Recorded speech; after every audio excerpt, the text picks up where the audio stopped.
se enfrentaron dos bloques en Europa. Estábamos hablando acerca de la Triple Alianza y también la Triple Entente. Con respecto a la Triple Entente, teníamos pues a Inglaterra, a Francia, a Rusia, ¿verdad? A Rusia que estaba participando en la guerra. Y en la Triple Alianza teníamos pues a Alemania, al Imperio Austrohúngaro y teníamos a Italia. Chicos, estos dos frentes, ¿ya? Estos dos bloques que se van a enfrentar en 1914 fue el último a constituirse. Porque si tú averiguas un poquito más acerca de cómo fue las alianzas y todo ello, en realidad no es muy amplio explicar ello, ¿ya? Pero no te preocupes que San Marcos no te va a preguntar, pues, no, oye, ¿sabes qué? ¿Cuándo fue la primera formación de la alianza, la segunda? No, simplemente ahí tienes tú a los dos bloques. Ahora, con respecto al papel de Rusia, ¿ya? Rusia para 1914, ¿cómo se encuentra, profesora? Rusia es el país más grande, el más vasto, tiene una gran población, ¿verdad? Que constituida especialmente por campesinos. Es decir, si hablamos de un 100%, ¿cuántos son campesinos, profesora? Estamos hablando de un 80%. 80% de la población que es campesina. Pero ojo, cuando hablamos acerca de campesinos es porque el campesino trabaja en el campo, trabaja en las tierras, pero eso no significa que ellos sean dueños de las tierras, ¿ok? Entonces, tú en Rusia vas a encontrar una gran población que es pobre. Es pobre, campesinos que a las justas tienen una choza, porque se hizo una encuesta, ¿no? Para ver más o menos cuántos campesinos eran, cómo ellos vivían, cuál era su dieta diaria. Así que un campesino en Rusia tiene su casa, una choza, el techo casi cubre toda la casa, tienen pues su pequeña calefacción, ¿no? Que ellos mismos atizan, en vez de colocar madera, colocan pues el estiércol de los animales para poder calentarse en Rusia, y justo en pleno invierno, ¿no? Entonces, estamos hablando de un 80% de la población que vive en el campo, que no tienen tierras. Tenemos, profesora, ¿hay capital en Rusia? Sí, mayormente es capital inglés, capital francés, predominantemente. ¿Eso qué significa? ¿Que hay industrias, hay fábricas en Rusia? Sí, pero poquísimas, ¿ya? Pero son dirigidos especialmente o son de capital inglés o francés. Es decir, Rusia es el país más grande, más vasto, una gran población, se encuentra en parte de Europa Oriental, tirando para Asia, ¿no? Pero es el país también más pobre, pero está participando en la Primera Guerra Mundial. Es por eso que Lenin decía, esta guerra es injusta, en esta guerra están participando países poderosos, países potencias como Inglaterra, como Francia. Inglaterra, primera potencia mundial, Francia, segunda potencia mundial, Alemania, ¿verdad? Donde surge o donde Alemania pues es el líder de la segunda revolución industrial. Pero ahí está Rusia participando, ¿ok? Ahora veamos. Teníamos pues la Primera Guerra Mundial, la Primera Guerra Mundial empieza en 1914, finaliza en 1918, ojo, en el 18 es el cese de enfrentamientos bélicos, pero ya para 1919 recién se pasa a firmar el Tratado de Versalles, ese es en el 19, es por eso que se considera que la Primera Guerra Mundial va de 1914 al 18 o en algunos libros dice 19.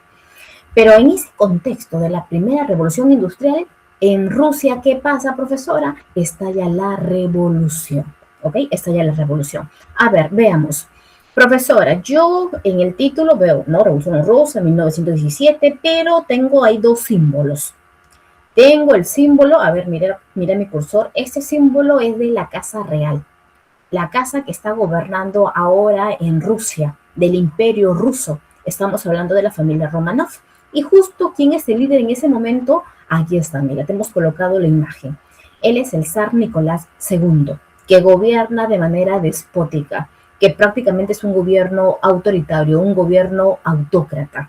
Mientras que al costado, profesora, ve otro símbolo. Y este símbolo, profesora, este símbolo es de la hoz y el martillo. La hoz, esta es una herramienta que es utilizada por todo el campesino. No sé si ustedes alguna vez han viajado a provincia, y mayormente en provincia, por ejemplo, yo cuando iba de viaje a visitar a mi abuelo cuando estaba pues en colegio, mi abuelo era campesino, tenía sus tierras en Ayacucho y por lo tanto para poder trabajar la tierra todos los campesinos tienen una hoz y esta hoz que te permite cortar la hierba. ¿Ya? Así que ahí tenemos la hoz y por el otro lado tenemos el martillo que representa al proletario, a los obreros. Así que ahí tenemos el símbolo, profesora, del Partido Comunista de la Unión Soviética, ¿no? Que más adelante va a ser establecida, va a ser creada, fundada por Vladimir Ilich Ulyanov, más conocido como Lenin. Ahora, cuando hablamos acerca de revolución, chicos, porque a partir de ahora vamos a ver puras revoluciones, revolución rusa, revolución China, revolución cubana, van a estallar muchas revoluciones. Ahora, ¿por qué se llama revolución? ¿Por qué no se llama rebelión? ¿Cuál es la diferencia? ¿O hay o no hay diferencia? Claro que sí. Cuando hablamos acerca de una revolución, estamos hablando de un cambio total de sistema, un cambio en el ámbito político, económico, social, cultural. Mientras que cuando hablamos acerca de una rebelión, estamos hablando de un pequeño cambio, ¿no? De algunas pequeñas reformas. Es por eso es ahí la diferencia entre estos dos términos, revolución y rebelión. Esta revolución ya fue dirigida por la población, ya fue una lucha de la población dirigida por el partido bolchevique, donde logra sacar el gobierno del zar y establecer el primer gobierno socialista del mundo. Ojo, socialista, porque también tenemos que saber diferenciar entre los términos. Hay muchos que creen que el socialismo y el comunismo es lo mismo. No, no es lo mismo. Según la propuesta de Carlos Marx, el socialismo viene a ser el tránsito hacia el comunismo. Y el comunismo vendría a ser un modo de producción donde no hay clases sociales, donde se ha abolido la propiedad privada. ¿Ok? Ahora veamos. Revolución Rusa 1917, pero antes de hablar de esta revolución tenemos que conocer un poquito a Rusia, ¿no? ¿Cuál es el antecedente a esa revolución? El antecedente viene a ser la guerra ruso-japonesa, que dura de 1904 a 1905. ¿Qué pasó, profesora? Japón le declara la guerra a Rusia, hay un enfrentamiento, pero Rusia no estaba preparada. Así que Rusia pierde. Al final Rusia tuvo que firmar pues un tratado y ceder un puerto muy importante a Japón, en beneficio de Japón. Pero esta guerra, ¿qué provocó? Como yo te estaba comentando, Rusia de por sí tiene una población muy pobre, una población que subsiste, una población que no tiene apoyo del Estado. Una población campesina que trabaja en las tierras de un gran noble, de un gran señor feudal, porque algunos dicen que Rusia todavía es una sociedad semifeudal para 1900. Entonces se da la guerra y esta guerra provoca pues más pobreza. Es por eso que la población sale a las calles a protestar, salen a las calles a protestar pidiendo ayuda al gobierno, ayúdanos gobierno, estamos mal, no tenemos con qué alimentar a nuestra familia. Y sabes qué, es una marcha pacífica, una marcha donde participan varones, mujeres, niños, ancianos, y esta marcha pacífica es dirigida por un padrecito. ¿Ya? Así que van con un pliego de reclamos a buscar al zar en el Palacio de Invierno y el zar no los recibe, los reprime. Los reprime y eso qué significa que hubo una gran matanza. ¿De cuántas personas, profesora? ¿10, 20, 30 personas murieron en esa marcha pacífica? No. Esa marcha dejó como muertos a unas 800,000 personas aproximadamente. Y es por eso que esa matanza es conocida como el Domingo Sangriento. Y debido a este Domingo Sangriento es donde la población sale a las calles, protesta inmediatamente, eh, la gente se organiza, aparece el primer soviet. ¿Y qué son los soviets? Los soviets vienen a ser la eh, organización de campesinos, obreros, gente que forma parte del ejército, donde reclama al zar. Así que el zar, al ver que la población se está organizando, que está reclamando, es más, parte de unos marineros también se unen a ese reclamo. Es por eso que el zar, al ver que su gobierno está tambaleando, el zar propone, acepta la creación de una Duma. Profesora, ¿qué es una Duma? La Duma es un parlamento. O el zar dice, bueno, pueblo, yo los he escuchado y por lo tanto yo quiero que ustedes también participen en la vida política y es por eso que vamos a crear una Duma. Se crea la Duma. Y en esta Duma pues entran a representar al pueblo eh, parlamentarios muy radicales, ya, muy radicales. Eh, es por eso que esta Duma en 2 ocasiones va a ser cerrada por el zar.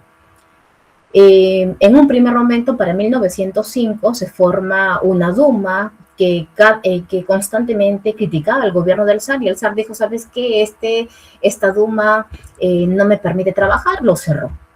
Cuando se establece la creación de otra Duma, también era muy confrontacionista contra el zar y es por eso que el zar también eliminó esa Duma. Y cuando se establece una tercera Duma, esta tercera Duma se dio cuenta de que si ellos son muy confrontacionistas, el zar nuevamente puede cerrar esa Duma y es por eso que evitaron el confrontamiento, ¿ya? Así que, quieras o no, la población tiene a sus representantes, pero esa representación dura pues hasta 1912, cuando la Duma prácticamente ya para esos años es manejada por el zar y el zar decide cerrarlo, ¿ya?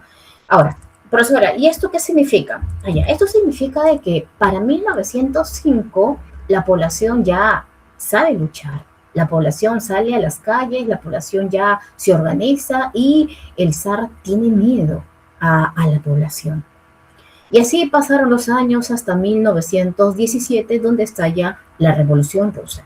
Pero antes de explicar por qué se da la Revolución Rusa, ¿no? O cuáles son las causas de la Revolución Rusa.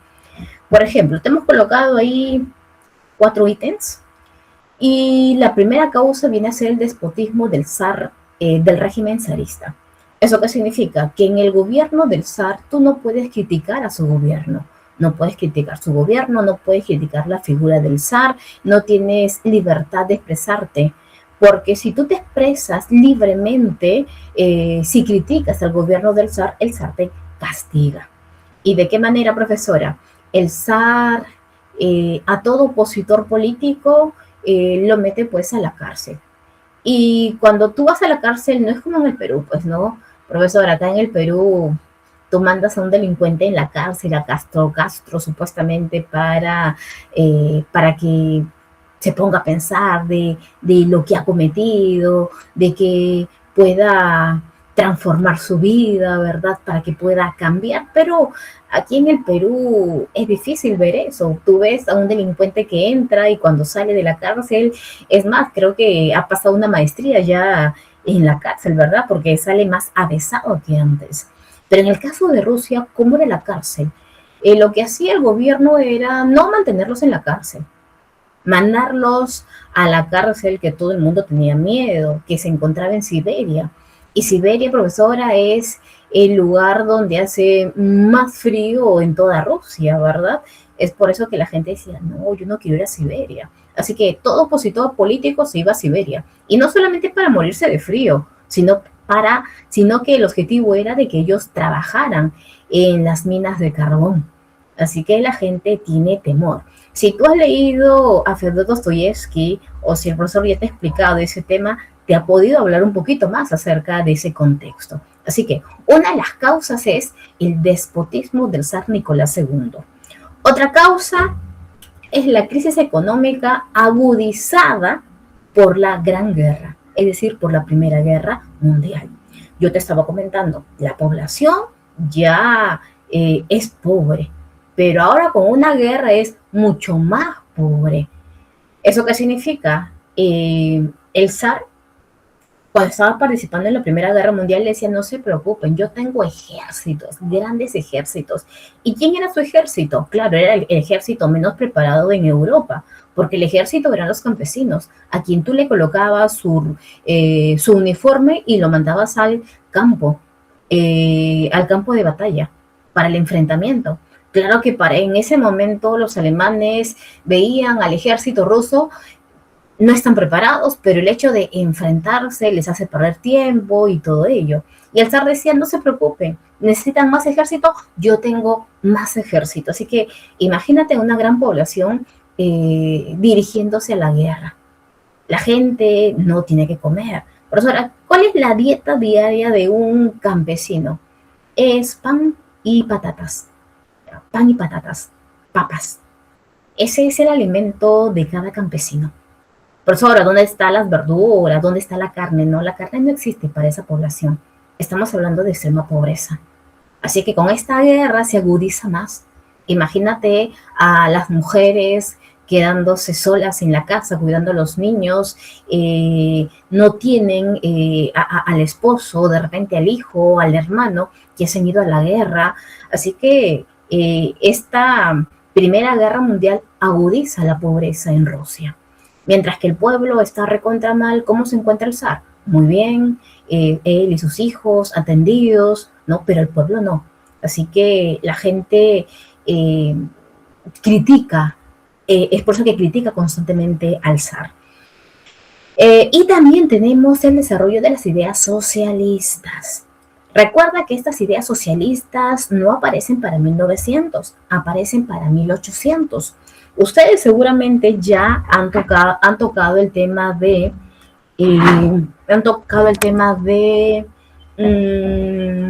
ideologías, ¿verdad? Ideologías políticas del siglo XIX. Ustedes han hablado acerca del liberalismo, conservadurismo, nacionalismo, socialismo y anarquismo. Recuerda que el socialismo, hay dos tipos de socialismo: el socialismo utópico y el socialismo científico. ¿Y quién propone el socialismo científico? Carlos Marx, ¿verdad? Carlos Marx, un intelectual alemán, que junto con Federico Engels van a escribir El Capital. Ahora, ¿qué propone el socialismo científico? Revolución. Carlos Marx decía, proletarios del todo el mundo unidos. ¿Quiénes son los proletarios? El trabajador de las fábricas, que tiene muchas horas de trabajo, pero que le pagan una miseria.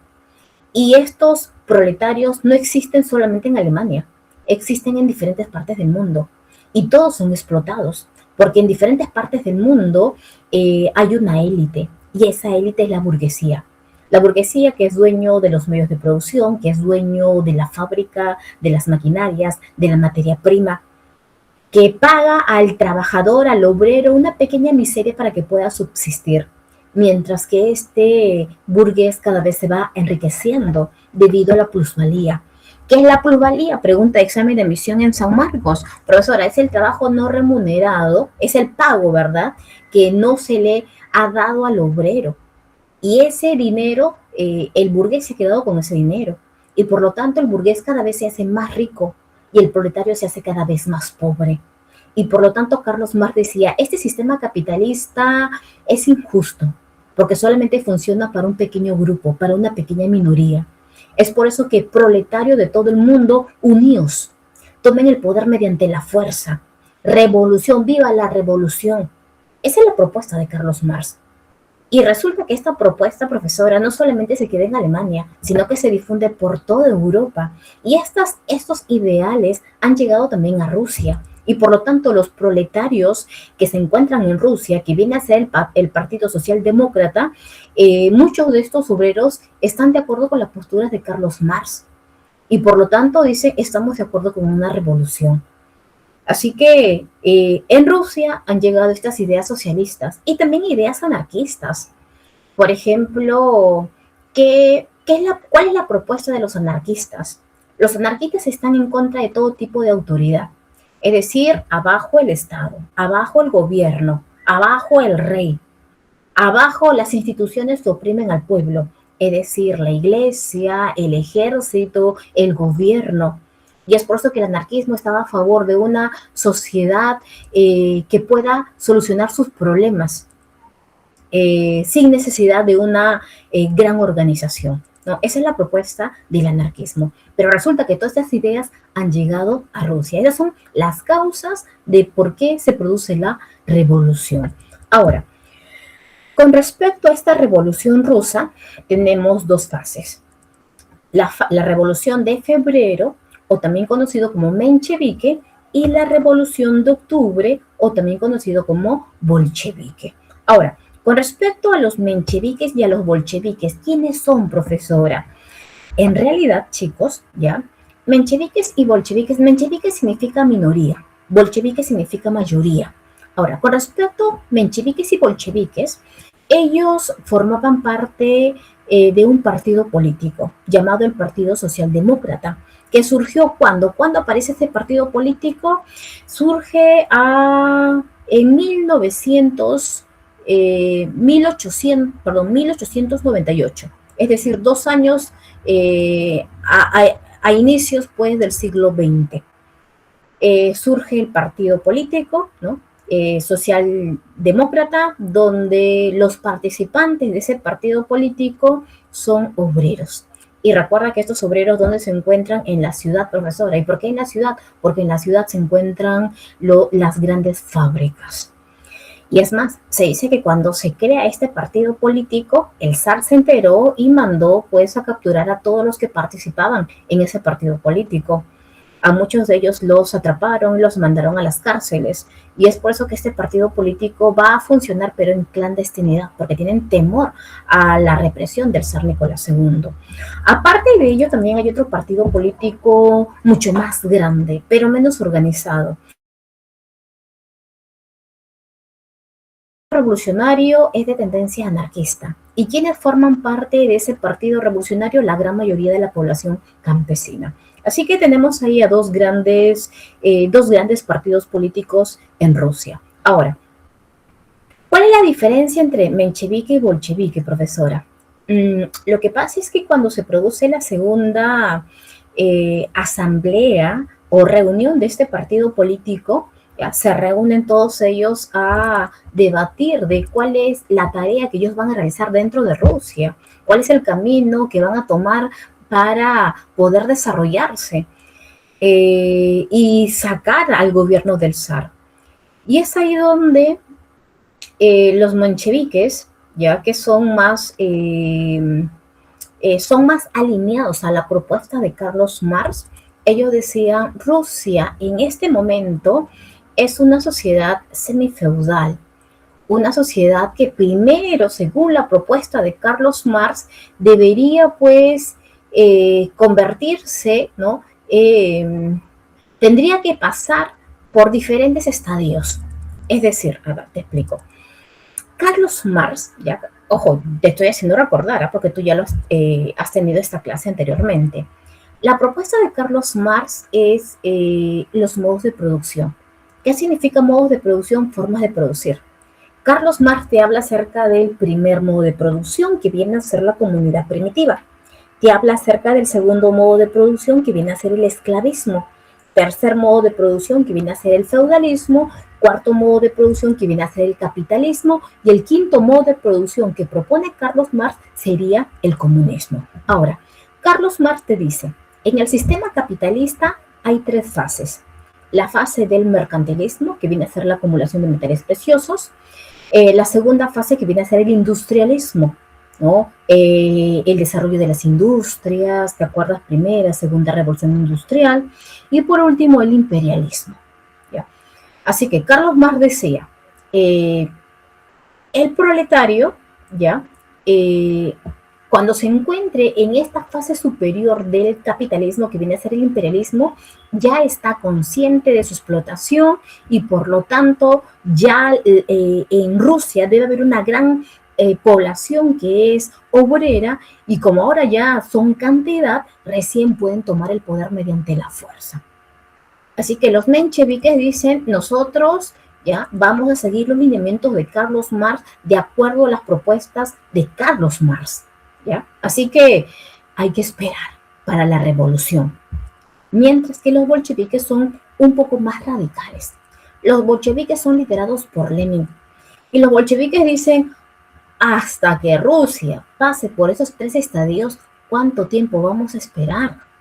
Las ideas de Carlos Marx son muy importantes, claro que sí, pero hay que aplicar las ideas de Carlos Marx de acuerdo a la realidad política que vive Rusia. Y por lo tanto, en Rusia, este proletario, este escaso proletario que hay, ya es explotado. Pero no solamente es el proletario, sino que también es el campesino que vive en el campo, que es explotado por este gran terrateniente, por este noble. Y por lo tanto, Lenin proponía de que tanto el obrero como el campesino deberían unirse y deberían tomar el poder mediante la fuerza. Esa es la propuesta de Lenin. Y es por eso que en esa segunda reunión de este partido socialdemócrata es ahí donde aparecen estas dos facciones, los mencheviques y los bolcheviques. ¿Ok? Ya. A ver, veamos. ¿Cómo cae el zar Nicolás II? ¿Qué pasó? Resulta que Rusia está en la Primera Guerra Mundial. Resulta que esta revolución en realidad fue inesperada. Ya no se había planificado. ¿Cómo pasó entonces, profesora? Se dice que las mujeres trabajadoras en una fábrica textil salieron a protestar. Salieron a las calles a protestar, que estaban en contra de la guerra, pedían pan y no guerra, salen a protestar. De esta protesta espontánea aparecen también los varones, ¿no? Que van a apoyar el reclamo de las mujeres. Y de un momento a otro ya no era solamente un pequeño grupito, sino que era una gran población que estaba protestando en contra del zar. Y a eso súmale, aparte del ejército, que también dice, oye, ¿sabes qué? Yo estoy de acuerdo con ustedes. Y por lo tanto, de un momento a otro tú ves pues a una gran población. Así que el zar Nicolás II, al ver toda esta población que está en su contra, el zar al final tuvo que renunciar. Y es más, él abdicó a favor de un duque. Y este duque dijo, no, yo no quiero tener problemas. Y por lo tanto se forma un gobierno provisional. Y este gobierno provisional, si bien el zar ya no está gobernando, pero en este gobierno provisional todavía pues hay gente del zar. Claro que también está participando los mencheviques, y es más, Kerensky también está participando. Pero este gobierno provisorio, si bien da algunos pequeños derechos en favor de la población, ellos continúan en la guerra. La gente decía, nosotros no queremos guerra, nosotros queremos salirnos de la guerra. Y es por eso que al final, ¿qué es lo que hace Kerensky? Kerensky toma el poder. Kerensky saca ese gobierno provisional y Kerensky toma el poder, porque Kerensky prometió sacar a Rusia de la guerra. Pero cuando Kerensky llega al poder, al final Kerensky dice, oye, pero ¿qué pasa si nos quedamos un poquito más?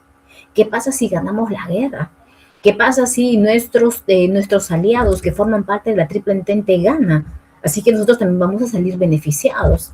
Es por eso que la gente que en un primer momento apoyó a los mencheviques, que apoyó a Kerensky, la gente decía, Kerensky nos ha engañado. Kerensky nos dijo que nos iba a sacar de la guerra y al final seguimos en la guerra. Es por eso que Lenin, que todavía estaba pues escondido, Lenin decía todo el poder a los soviets. Y eso fue pregunta en San Marcos. No, todo el poder a los soviets a través de la tesis de Abril. ¿Qué dice la tesis de Abril? Hay que terminar ya con la guerra, hay que retirarnos de la guerra. Todo el poder a los soviets. ¿Quién es el soviet? Estamos hablando de una asociación de de obreros, campesinos, parte del ejército que está a favor del pueblo, ¿no? El poder tiene que recaer sobre ellos. Es por eso que Kerensky, cuando se entera de que Lenin quiere entrar a Rusia, que quiere lograr tomar el poder y que quiere sacar a Kerensky del poder, Kerensky lo califica pues como enemigo de la revolución. Es más, si alguien ve a Lenin, si alguien sabe dónde se encuentra Lenin, por favor, avisar a las autoridades para castigar a este opositor del régimen. Pero no lo logró. A ver, veamos, ¿qué nos dice? En la Revolución de Febrero está ya en San Petersburgo una lucha, ¿verdad?, contra el zar. El zar abdica, se establece el gobierno de Kerensky, pero hay un conflicto constante entre la Duma, entre el Parlamento y los soviets, porque Lenin decía, en realidad, los verdaderos representantes del pueblo no es la Duma, no es el Parlamento, son los soviets. ¿Por qué? Porque los soviets son elegidos directamente por el pueblo. Así que Lenin logra reunirse con sus camaradas y logran sacar a Kerensky del poder. Y es por eso que a este proceso se le conoce como la Revolución de Octubre, o también conocido como la Revolución Bolchevique. Así que Lenin toma el poder, derroca a Kerensky. Ahora, Lenin en el poder. ¿Qué hace Lenin en el poder, profesora? Lo que prometió. Lenin dijo, yo prometí sacar a Rusia de la guerra y lo voy a hacer. Y toda la gente estaba a favor, la gente decía, claro que sí, nosotros no queremos guerra, queremos pan, queremos comida, no queremos enfrentamiento, no queremos matanza. Así que Lenin es lo primero que hace. Pide a Alemania retirarse de la guerra, pero Alemania se aprovecha. Alemania decía, me conviene que Rusia se retire de la guerra. Si bien Rusia no es un oponente pues digno de nosotros, pero de todas maneras pues ahí hace un cargamontón, ¿verdad? Así que es mejor para nosotros que se retire. Pero Alemania pide territorios. Ya, Lenin, yo te voy a dejar salir de la guerra siempre y cuando tú me entregues territorios. ¿Y qué territorios pierde? Pierde Estonia, Letonia, Lituania, pierde Polonia, pierde Ucrania. No, así que poquitos territorios, no estamos hablando de grandes territorios. Y Lenin dijo, bueno, es preferible perder una parte del territorio a continuar en la guerra. Así que se firma el Tratado de Brest-Litov con Alemania para 1918. Ahora, Lenin, él sabe que esta revolución no puede ser dirigida solamente por el proletario, tiene que también tener el apoyo del campesino. Y es por eso que Lenin, para tener el apoyo del campesino, porque recuerda que la gran mayoría de los campesinos están a favor del anarquismo, muchos de ellos forman parte del Partido Revolucionario. Así que Lenin, para ganarse a esa gente, él establece la ley agraria. ¿Eso qué significa? Es decir, a partir de ahora se va a entregar tierras a cada campesino. Y de esa manera, pues él va a obtener el apoyo de la población. Pero ojo, el hecho de que Lenin haya llegado al poder, eso no significa de que todos, el 100% de la población rusa está de acuerdo con Lenin. Recuerda que hay un grupo que ha perdido el poder. ¿Y quién es ese grupo? Estamos hablando de los grandes terratenientes. Estamos hablando de la élite que gobernaba en Rusia, es decir, la nobleza que estaba apoyando al gobierno del zar. Estamos hablando del alto mando del ejército ruso. Estamos hablando de la iglesia. Y es por eso que ellos dicen, a nosotros no nos conviene Lenin. Porque si Lenin se queda en el poder, todo el apoyo que dimos al zar se pierde, todos nuestros privilegios se terminan. Y es por eso que estalla una guerra civil, una guerra interna, desde 1917 hasta 1923. Es decir, profesora, tenemos ahí a dos bandos, y estos dos bandos son conocidos como el Ejército Blanco y el Ejército Rojo. Y ese Ejército Rojo es liderado por Trotsky, porque Trotsky era la mano derecha de Lenin. Ahora, el Ejército Blanco, ¿quiénes son? Todos los que están a favor del gobierno del zar. Es más, si tú te das cuenta, profesora, es hasta 1923. Y recuerda que la Primera Guerra Mundial termina en 1918. Y es más, cuando termina la Primera Guerra Mundial, Inglaterra y Francia observan qué es lo que está pasando en Rusia y no les gusta. Ellos dicen, oye, ¿sabes qué? Los rojos han tomado el poder en Rusia. Y si Lenin logra una revolución total en Rusia, ¿verdad? Esto nos puede perjudicar a nosotros. ¿Por qué? Porque de repente en nuestros pueblos pueden tomar ese mal ejemplo y por lo tanto el comunismo, el socialismo se puede difundir en toda Europa. Es por eso que Francia y Rusia, perdón, Francia e Inglaterra apoyan económicamente al ejército blanco para derrotar al ejército rojo. Pero en ese contexto del año 1917 a 1923, el ejército rojo gana Trotsky. Y para evitar que más adelante vuelva a estallar una revolución, ¿qué es lo que hacen? Familia real, vengan para acá. Es decir, Nicolás II y toda la familia real los matan. ¿Para qué? Para que más adelante no digan, no, queremos que vuelva nuevamente el gobierno de la familia Romanov. No, porque ya no hay familia Romanov. Ya los han eliminado a todos ellos. Y es por eso que ya para 1922, ¿qué es lo que hace Lenin? Crea la URSS. ¿Qué es URSS, profesora? ¿URSS estamos hablando solamente de Rusia? No. Estamos hablando de la Unión de Repúblicas Socialistas Soviéticas. Es decir, estamos hablando de Rusia y de otros estados, de otras repúblicas. Es decir, es Rusia, Estonia, Letonia, Lituania, Ucrania, Kazajistán y Georgia y otros países más. Todos ellos van a formar parte de la URSS, ¿ok? Ahora, ¿qué es lo que hace Lenin? Establece la NEP. ¿Qué es la NEP? La nueva política económica. Lenin se da cuenta que, él dice, yo quiero establecer un sistema comunista, ¿verdad? Estamos encaminados para establecer un modo de producción, ¿no?, llamado el comunismo, donde no hay clases sociales, donde no hay propiedad privada, ¿verdad? Pero en este momento no estamos preparados. Así que tenemos que permitir el ingreso del capital extranjero. Ya no podemos votarlos.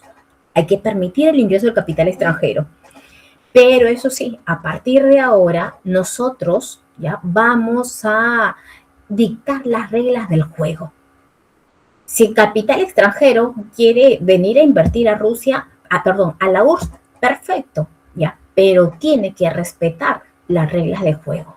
No como antes llegaban, explotaban recursos, pagaban, no pagaban, explotaban en muchas horas de trabajo, no. A partir de ahora tienen que respetar a lo que establece el gobierno. Así que, y es más, Lenin lo que hace en su gobierno es nacionalizar varias empresas extranjeras. Es por eso que los países europeos en Occidente no quieren el establecimiento de la URSS. Es más, quieren eliminar inmediatamente la URSS. Lenin crea para 1922 la URSS, pero para el año 24, es decir, 2 años después, Lenin fallece. Lenin muere.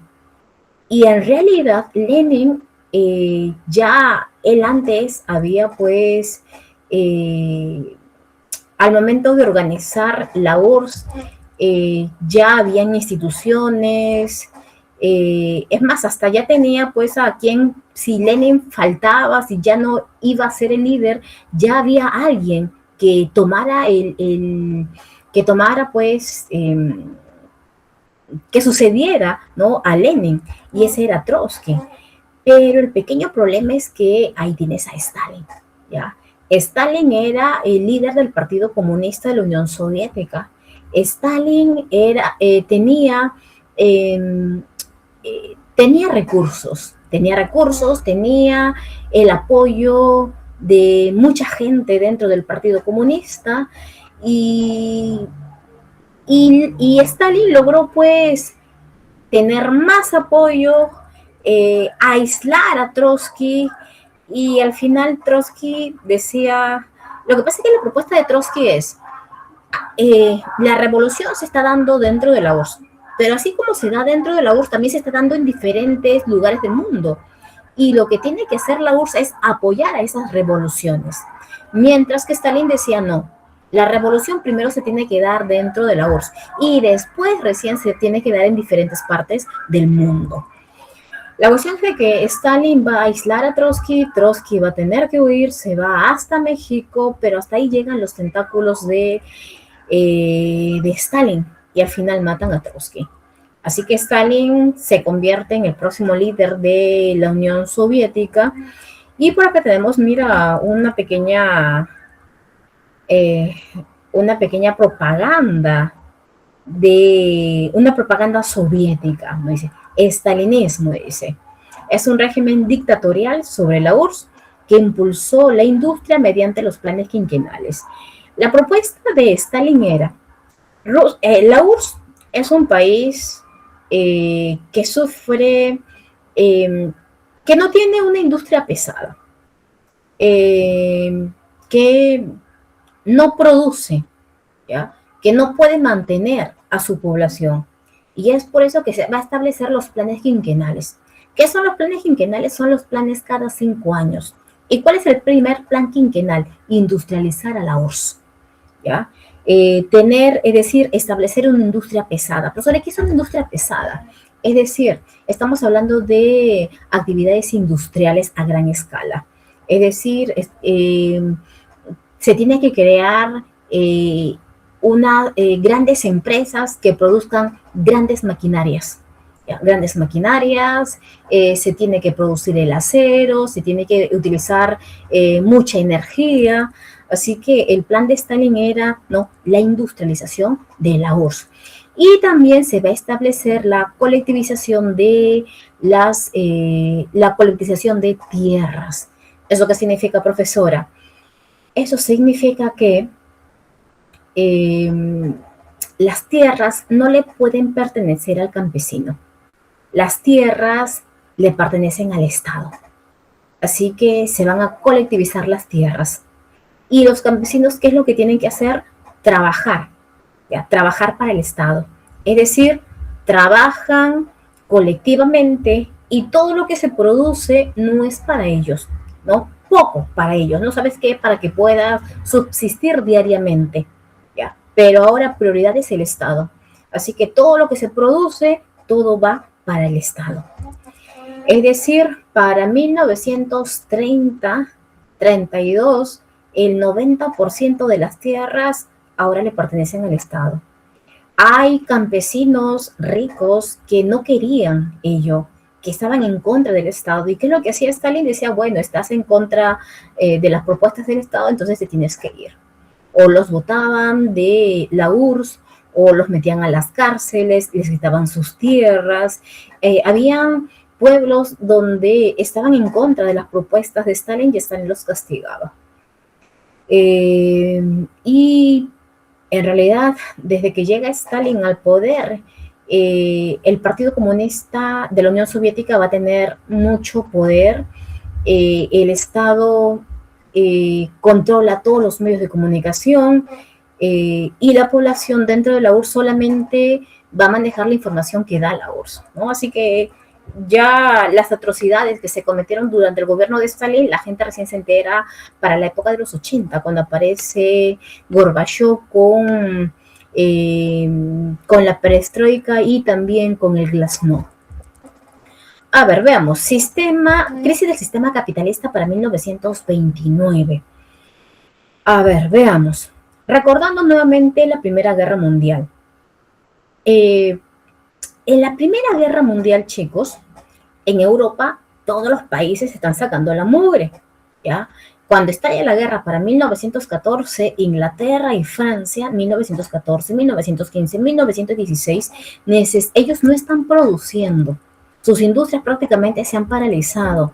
Y por lo tanto, ¿a quién compra armas? ¿A quién compra uniformes? ¿A quién compra comida? A Estados Unidos. Es decir, el único país que se estaba enriqueciendo en esta Primera Guerra Mundial era Estados Unidos. Así que cuando finaliza la Primera Guerra Mundial, que es para 1918, Estados Unidos se convierte en la primera potencia mundial. Baja Inglaterra y sube Estados Unidos. Y Estados Unidos como primera potencia mundial va a ayudar económicamente a Europa. Va a prestar dinero a Inglaterra, a Francia, para que se recuperen económicamente. Y también va a prestar dinero a Alemania. Profesora, ¿pero por qué Alemania? Si Alemania es el culpable de todo lo que pasó en Europa. Y sí, tienes razón. Es más, tú sabes que después de la Primera Guerra Mundial se firma el Tratado de Versalles, donde castigan a Alemania. Alemania tiene que pagar una indemnización de guerra a todos los países de la Triple Entente. Alemania le han prohibido, le han quitado territorio, le han quitado sus colonias. Alemania le han prohibido la producción de armas. Así que Alemania también está en una crisis económica. Alemania decía, ya yo voy a pagar todo lo que tú pides, pero ¿cómo? Si mi economía está recontra mal. Es por eso que Estados Unidos le decía, no te preocupes, Alemania, yo también te voy a prestar dinero para que tú puedas reinsertarte nuevamente a la economía y de esa manera puedas pagar tu deuda a la Triple Entente y también me pagues a mí, porque recuerda que Estados Unidos te presta dinero, pero tú no le devuelves solamente lo que te ha prestado, sino que también tienes que devolver los intereses que van creciendo. Así que para 1920, ya estamos viviendo los años maravillosos en Estados Unidos, la época dorada de Estados Unidos. Profesora, eso es en los años 20, sí, años 20, 1920. Profesora, pasan 9 años, 1929, crack del 29, sí, se produce el crack. Y eso también ha sido ya pregunta de examen de admisión en San Marcos. ¿Cuáles son las causas del crack del 29? ¿Por qué se produce el crack del 29? Tenemos como primera causa la especulación financiera. ¿Ya? ¿Qué es eso de la especulación financiera? Lo que pasa es que para 1920 Estados Unidos está muy bien. Estados Unidos apoya económicamente a Europa para que se recupere de la Primera Guerra Mundial. Recuerda que también tiene una gran presencia en América. Es más, recordando el caso del Perú. En el Perú para 1920, ¿quién estaba gobernando, chicos? Este presidente gobierna de 1919 a 1930 y cae mediante el golpe de Estado de Sánchez Cerro. ¿Te acuerdas quién estaba gobernando? A ver, los leo en el chat. Hola, ¿me escuchan? Leguía, Miss. Leguía, muy bien. Es el onceño Silvana, muy bien, también. No, sí, es el onceño de Leguía. Y recuerda que en el onceño de Leguía, ¿hemos hecho Leguía o no? Ya no me acuerdo ya. Recuerda que en el onceño de Leguía, profesora, Leguía depende de Estados Unidos. Estados Unidos le presta dinero a Leguía, ¿ya? Le presta dinero, es por eso que Leguía construye muchas obras públicas, le compra la materia prima al Perú y aparte ingresa un gran capital norteamericano al Perú. Es decir, ingresan empresas norteamericanas. Pero eso no es solamente el caso del Perú, es el caso de toda América. Recuerda que toda América depende de Estados Unidos. Así que Estados Unidos está viviendo su época dorada, los locos años 20. Ahora, como le va muy bien a Estados Unidos, ¿qué se ha establecido? Por ejemplo, la gente de a pie, la gente en Norteamérica, estoy hablando de la ama de casa, del obrero, del maestro, ellos están invirtiendo en un negocio muy rentable. ¿Y cuál es, profesora? Es la bolsa de valores. Todos participan en la bolsa de valores. ¿Por qué? Porque es rentable, ¿ya? Porque tu dinero lo recuperas inmediatamente. Oye, pero yo no tengo dinero para invertir en la bolsa de valores, pero no te preocupes, porque todos los bancos te prestan dinero y no te cobran mucho. Te cobran solamente un 5%. Barato, ¿verdad? Barato. Pero sobre el día de hoy, si tú te quieres prestar dinero, no sé, pues te vas a Scotiabank, te vas al BCP. Profesora, quiero prestarme 1,000 soles. Ya te prestan. Dice, claro que sí, te presto 1,000 soles. ¿Y cuánto va a ser el interés? ¿No? Ya te van a cobrar de repente el 30%. Ya, el 30% es muchísimo. Ya, muchísimo, el 30%. Es decir, tú te prestas, ¿cuánto? A ver, te prestas 1.000 soles y al final vas a tener que devolver 1.300, ¿verdad? Es mucho, mucho, ¿ya? Pero imagínate el 5%. La gente en Estados Unidos decía, wow, 5%. Se prestaba dinero, invertía en la bolsa de valores. Todos invertían, chicos. ¿Ya? Por eso esta crisis afectó a toda la población norteamericana. No solamente afectó a la élite, a todos. Así que lo que la gente hacía era, voy a invertir en la bolsa. Pero como yo no sé cómo es el movimiento dentro de la bolsa, yo contrato un corredor de bolsa y ese corredor maneja mi plata. Si yo gano, él se lleva un porcentaje de lo que yo gano. Así que era negocio redondo. ¿Por qué? Yo me prestaba dinero de la bolsa. Mi corredor de bolsa compraba acciones, ¿no? Una cierta cantidad de acciones. Ya, imagínate $20. Ya compraba $20 y pasaban los días, pasaban las semanas y tus acciones crecían. Es decir, ya no costaba $20, de repente costaba $30, $40, $50. Podía subir de repente a $100. Y tú decías, wow, a mí me costó $20 y ahora cuesta $100. Entonces tú decías, ¿sabes qué? Venden mis acciones. Y lo vendían a $100. Profesora, ¿eso qué significa? Que yo he metido 20, ahora lo he vendido a 100 y estoy ganando 80, con eso no voy a pagar al banco y es más, yo sé que, y como me ha ido bien, voy a seguir invirtiendo en la bolsa, me voy a prestar más dinero y como el banco sabe que yo he pagado, me presta más dinero y así sigo invirtiendo. Todo el mundo invertía en la bolsa de valores, era un negocio rentable. ¿Quieres invertir? ¿Quieres tener plata? Bolsa de valores. Y la gente invertía en la bolsa de valores, ¿ya? Hasta que no aparece este término de especulación financiera. ¿Qué es eso, profesora? Lo que pasa es que muchas veces, ¿ya? Se ofrecían acciones, ¿ya? Pero no eran reales. Es decir, el costo no era real. Ejemplo, se dejaban llevar por las especulaciones, por lo que decían. Ejemplo, oye, ¿sabes qué?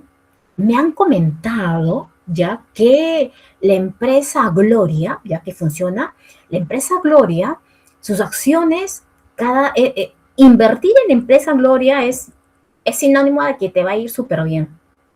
Tú compras tus acciones a un bajo precio y al final van a subir, subir, subir, subir. Y la gente se guiaba de eso.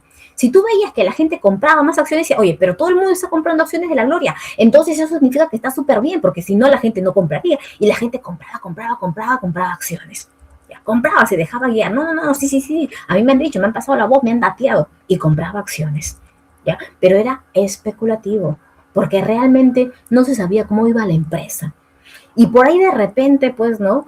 La gente decía, oye, imagínate a uno de los empleados de la Gloria, uno de la parte administrativa. Decía, oye, primo, ¿tú estás invirtiendo en la Gloria? Sí. Oye, ¿sabes qué? No inviertas. La gente está comprando muchas acciones, sí, pero por las puras, porque en realidad a la empresa no le va muy bien. La empresa está súper mal. Es más, de aquí a un mes se da de baja la empresa. Así que vas a perder todo lo que has invertido. Y la gente se enteraba y decía, ¿que de verdad? Claro que sí, es más, vende tu acción ahorita mismo, ¿no? Porque si la gente se va a enterar, al final la gente va a empezar a vender sus acciones. Y la gente decía, ya, está bien, no se lo digas a nadie, eso es mentira. La gente se pasa la voz. Y la gente empezó a vender, ¿sabes qué? Vendo mis acciones. Y la otra persona, yo también vendo mis acciones. Y todo el mundo empezó a vender sus acciones. ¿Y qué pasa si todo el mundo vende sus acciones y nadie compra acciones? ¿Qué pasa con el precio de las acciones? ¿Sube? No, pues profesora, no sube. Es más, las acciones tienden a bajar porque nadie compra. Eso viene a ser la especulación financiera. Es decir, esa burbuja que había aumentado, crecido, llegó un momento en la cual ¡pum!, se reventó y ¡pum!, cayó. Eso viene a ser el jueves negro. Fue un jueves 24 de octubre, el conocido como el jueves negro, donde la bolsa de valores cierra, pero cierra pues con un gran déficit, con una gran pérdida económica. La gente llegaba hasta la bolsa de valores, fuera de la bolsa y decía, ¿qué está pasando? ¿Por qué veo a la gente que se mueve por aquí, por allá? La gente está llorando, ¿qué pasa? Y cuando la gente se enteraba, ¿no? Y le decían, oye, ¿sabes qué? Todo lo que tú has invertido en la bolsa ya no existe, perdiste. Toda tu inversión se ha ido a la quiebra, ha caído. Es más, estás recontra endeudado. La gente no sabía qué hacer, la gente decía, pero ¿cómo es posible? Todo mi dinero que lo he puesto, que lo he invertido, ahora estoy con una gran deuda, adiós mundo cruel, se pasaban la voz y se suicidaban en masa, ¿no? Adiós mundo cruel y se suicidaban. La gente se moría. Había gente que decía, oye, pero yo no he invertido todo en acciones, yo he guardado mi dinero en el banco, así que en el banco debe estar. La gente hacía colas y colas para que el banco los atendiese y el banco decía, lo siento, pero el banco tampoco tiene plata. ¿Pero por qué no? Lo que pasa es que el banco también participa en la bolsa de valores, así que el banco quebró. Profesora, ¿cuántos bancos quebraron? ¿10, 20, 30, 50 bancos? No, estamos hablando de más de 800 bancos, 900 bancos en todo Estados Unidos. Así que la gente estaba desesperada. ¿Qué hacemos ahora? ¿No? Todo eso es lo que provoca pues la especulación financiera, la caída de valores de Wall Street. Otra causa viene a ser la sobreproducción industrial. ¿Ya? ¿Por qué, profesora? Recuerda que Estados Unidos la propuesta económica es el liberalismo económico, ¿verdad? El Estado no interviene en la economía. Ahora, recordemos, profesora, para la Primera Guerra Mundial, recuerda que estos países europeos que producían en cantidad, en la Primera Guerra Mundial definitivamente va a descender. ¿Por qué? Porque están en guerra, pues, profesora. Y como estos países están en guerra, necesitan productos ya terminados. Y es por eso que aparecen nuevas fábricas, nuevas industrias. Es por eso que, por ejemplo, en el Perú, en el mismo Perú, recuerda que a inicios estamos República Aristocrática, ¿verdad? En historia del Perú.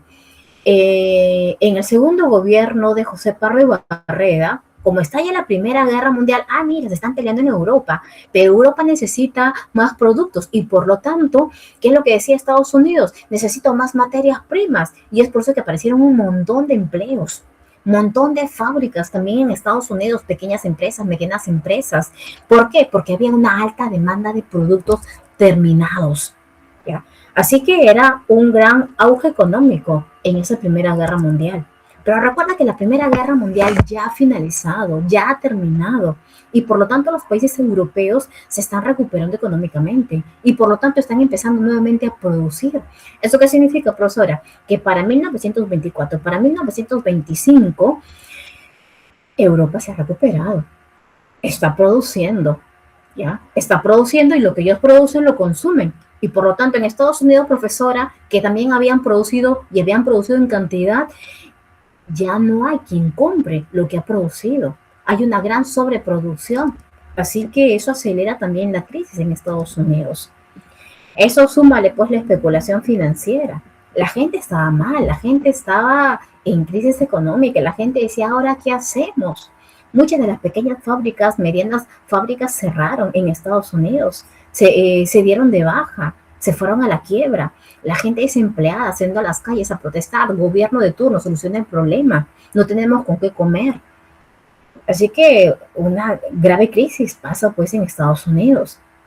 ¿Ya? Por ejemplo, en el campo, la gente que había producido en gran cantidad trigo, por ejemplo, la gente, los productores de trigo decían, ahora, ¿qué hacemos? El precio del trigo está hasta el suelo. ¿Qué hacemos para aumentar el precio del trigo? Y se les ocurrió una gran idea. A menos trigo, aumenta el precio. ¿Y qué es lo que empezaban a hacer la gente en provincia, los productores de trigo? Empezar a quemar el trigo. Mientras que la gente en las ciudades se muere de hambre, en provincia están quemando los alimentos. Es por eso que hay una crisis del capitalismo monopólico. Consecuencias: Gran Depresión, quiebra de bancos, quiebra de fábricas, devaluación de la moneda, desempleo generalizado. Y esta crisis del 29 no solamente afecta a Estados Unidos, sino que afecta a todo el mundo, excepto la URSS. Profesora, ¿pero por qué afecta a todo el mundo? Porque recuerda que todo el mundo depende económicamente ¿de quién? De Estados Unidos. Así que a todos nos afecta el crack del 29. Hasta que para 1933 llega un nuevo presidente en Estados Unidos. ¿Quién es el presidente? Estamos hablando de Roosevelt.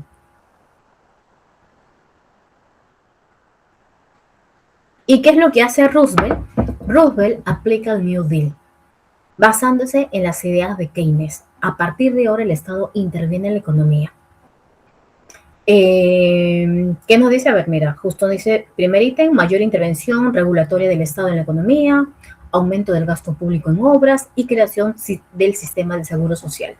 Cuando Roosevelt llega al poder, Roosevelt quiere sacar de la crisis a Estados Unidos.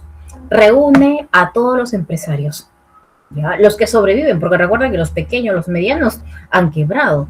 Hay grandes empresarios que pueden todavía aguantar esa crisis económica. Tus pequeños emprendimientos en ese momento se habrían paralizado. ¿Qué es lo que hace Roosevelt? Roosevelt dice, primero tenemos que pelear contra la sobreproducción.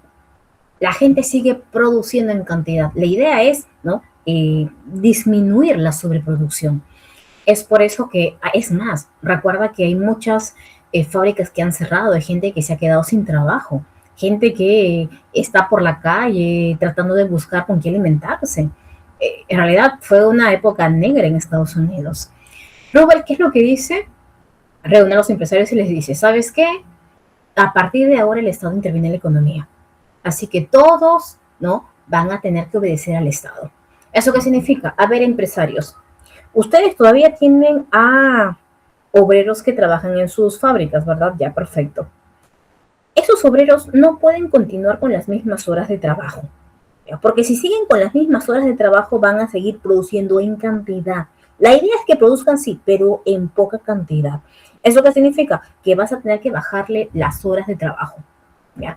Menos horas de trabajo, menos producción, ¿ya? Y así estaríamos pues peleando contra esa sobreproducción. Y los empresarios dijeron, perfecto, no hay ningún problema. Pero eso sí, a partir de ahora ya le vas a tener que pagar un salario más grande. Muchos de los empresarios, pero ¿cómo es posible?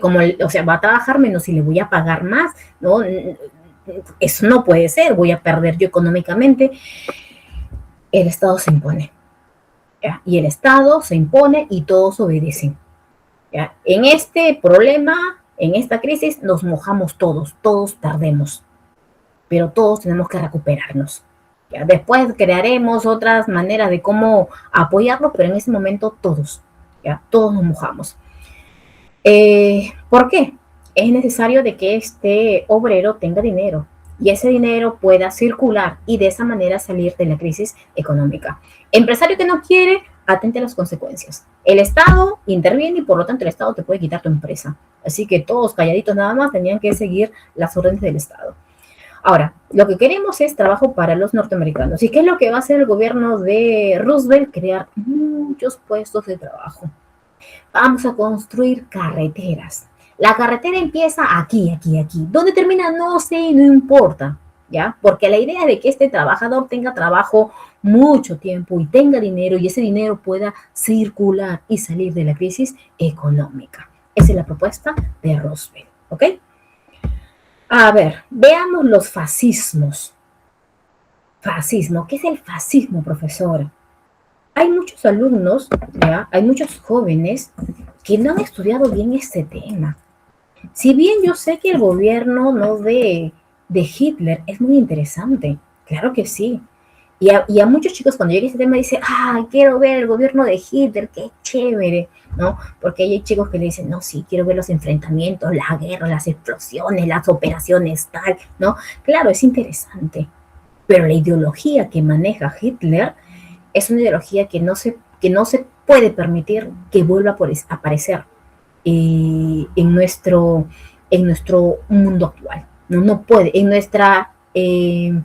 en estos años no puede aparecer. ¿Por qué, profesor? Vamos a explicar. ¿Cuál es la propuesta de Hitler? ¿Ya? Nos dice, el fascismo es una ideología. Profesora, ¿qué es ideología? Ideología estamos hablando de el pensamiento no de una persona, no de dos personas, estamos hablando de un grupo de personas, ¿ya? Que tienen un mismo pensar, un mismo sentimiento. Así que es una ideología y es un sistema político de carácter totalitario, surgida en Europa tras la Primera Guerra Mundial. ¿Cómo que Estado totalitario? Los estados totalitarios proponen que todo el poder debe recaer sobre el líder carismático, que debe recaer sobre el ejecutivo. ¿Y quién representa el ejecutivo? El líder carismático. ¿Y quién es el líder carismático en Alemania? Es Adolfo Hitler. ¿ya? No importa si sus ideas son buenas, son malas, no, no. Tú tienes que obedecer ciegamente a lo que dice Hitler. Profesor, ¿y qué pasa si a ti no te gusta la idea de Hitler? ¿No? Por ejemplo, la matanza a los judíos, el holocausto y todos ellos, ¿no? Tú tienes que decirle simplemente sí al líder carismático. Si tú criticas su propuesta, entonces simplemente tiene que desaparecer. Es decir, en los gobiernos totalitarios, en los gobiernos fascistas, no hay libertad de expresión. Tú criticas al gobierno, te eliminan. Aquí en el Perú hay cierta libertad de expresión. Cierta libertad de expresión. ¿Por qué, profesora? Porque tú puedes criticar, ¿no?, a un gobierno y ahí vamos, ¿no? Ahí vamos, ¿no? Pero si tú ya te conviertes en peligroso para el Estado, de repente hasta te puede eliminar, ¿no? Hasta da ya un poco de miedito.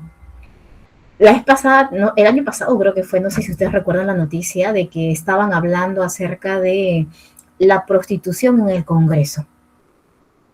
¿Se acuerdan de que Acuña, su máximo representante de Acuña, es el que contrataba señoritas en el dentro del Congreso? Señoritas que recibían pues un salario pagado por el Congreso, pagado por el Estado. ¿Cuánto le pagaban, profesor? Estamos hablando de unos 6,000 soles, 7,000 soles, 8,000 soles, 14,000 soles. ¿Ya?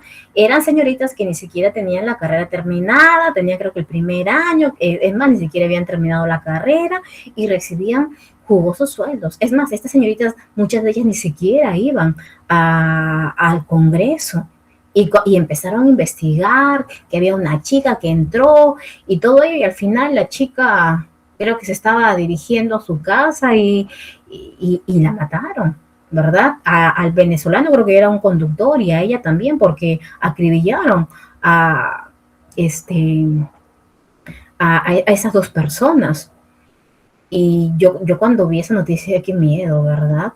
Todo porque un grupo del poder no quiere que se investigue, no quieren que le pregunten a ella qué pasó para destapar más cositas dentro del Congreso, la mandaron a eliminar. Así que, no, imagínate. Si así estamos ahorita en el Perú, imagínate en el gobierno de Hitler, en el gobierno pues en Alemania, en Italia. Era un gobierno donde no se permite la libertad de expresión.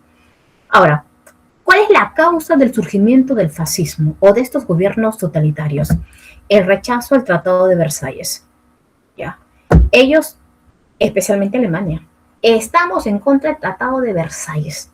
Este Tratado de Versalles castigó duramente a Alemania y por lo tanto Hitler busca el revanchismo y Hitler se prepara para la Segunda Guerra Mundial. Y también crisis de la posguerra. Crisis de la posguerra, bueno, de la Primera Guerra Mundial y también el crack del 29. Es más, el crack del 29, el estallido del crack del 29 hizo notar, ¿ya?, que la derecha, que estos gobiernos democráticos no sabían gobernar. Por ejemplo, Hitler decía, ¿ya?, él estaba en contra del gobierno comunista y los gobiernos democráticos. Hitler decía, estamos en contra del comunismo porque el comunismo propone la lucha de clases sociales, el enfrentamiento entre el proletario y la burguesía, y eso está mal, ¿ya? Además, el comunismo está proponiendo la abolición de la propiedad privada. Así que estamos en contra de todo comunista. Es por eso que la propuesta de Hitler es eliminar también a los comunistas, ¿ya? Primero a los judíos y después a los comunistas. Y después a todos los que estén en contra del gobierno de Hitler. Y también Hitler estaba en contra de todos los gobiernos democráticos, ¿no? Supuestamente democráticos, supuestamente que fueron elegidos en las urnas por la población. Pero estos gobiernos democráticos, supuestamente que están gobernando en beneficio de la población, ¿han gobernado bien? Mentira. Mira, ¿qué pasó con el crack del 29? No, ellos no pueden gobernar bien. Se necesita a un hombre fuerte, se necesita a un líder carismático que pueda gobernar bien, que pueda llevar la rienda del Estado. Así que esta ideología fascista está en contra del gobierno democrático y en contra del comunismo. Es más, cuando estalla el crash del 29, imagínate cómo quedó Alemania. Recuerda que Alemania depende económicamente de Estados Unidos. Recuerda que Alemania es el país más afectado después de la Primera Guerra Mundial. Recuerda que a Alemania le han quitado territorios alemanes, le han quitado sus colonias. Le están obligando a pagar indemnizaciones a todos los países de la Triple Entente. Así que Alemania, después de la Primera Guerra Mundial, recibe un gran apoyo de Estados Unidos, pero ahora el crack se expandió por todo el mundo y los países más perjudicados son los que dependen económicamente de Estados Unidos, por ejemplo Alemania. ¿Cómo se encuentra Alemania después del crack del 29? Está recontra mal económicamente. Es por eso que Hitler decía, es el momento de que un líder carismático llegue al poder. Características: totalitarismo, todo el poder hacia el líder carismático. Antiliberalismo, anticomunismo, ultranacionalismo. Ellos dicen lo que es más importante es la nación. Recuerda que Hitler, a diferencia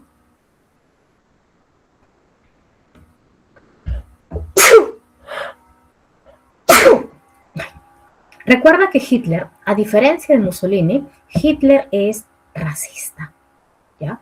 Recuerda que Hitler, estando en la cárcel, él escribió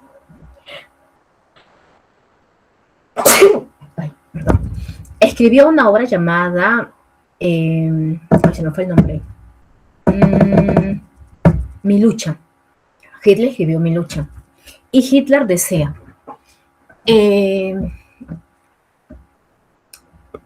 la raza superior, es la raza superior, ya, la germana. Ya, la raza superior es la germana.